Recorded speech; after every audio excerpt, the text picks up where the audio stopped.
সিঙ্গাপুরের কোলাহলপূর্ণ শহর থেকে খুব বেশি দূরে নয়, তবে মনে হবে আপনি চলে এসেছেন একদম অন্যরকম এক জগতে। চলুন ঘুরে আসি আজ সেন্ট জন আইল্যান্ড এবং লাজারাস আইল্যান্ডে। মেরিনা সাউথ পায়ার থেকে আপনাকে টিকিট ক্রয় করতে হবে। সেখান থেকে মাত্র 20 থেকে 25 মিনিটের যাত্রা, আর আপনি পৌঁছে যাবেন সাগরের নীল জলে ঘেরা শান্ত এক দ্বীপ, সেন্ট জন আইল্যান্ড।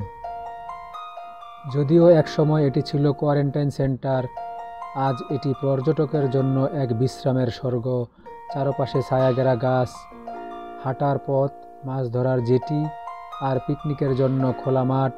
এখানকার দক্ষিণ পূর্ব প্রান্তে দাঁড়িয়ে সূর্যোদয় ও সূর্যাস্ত দেখা এক অপূর্ব অভিজ্ঞতা। তবে সেখানে যাওয়ার সময় আপনাকে নিজের খাবার, অর্থাৎ প্রয়োজনীয় খাবার এবং পানি নিয়ে যেতে হবে। সেখানে খাবারের কোনো ব্যবস্থা নেই, অর্থাৎ কোনো ক্যান্টিন নেই, তাই যাওয়ার সময় অবশ্যই খাবার নিয়ে যাবেন।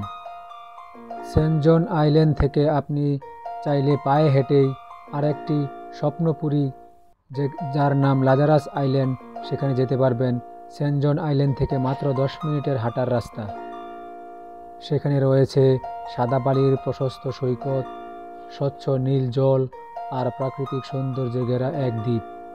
সিঙ্গাপুরে থেকেও যেন আপনি চলে গেছেন মালদ্বীপে কিংবা ক্যারিবিয়ানে।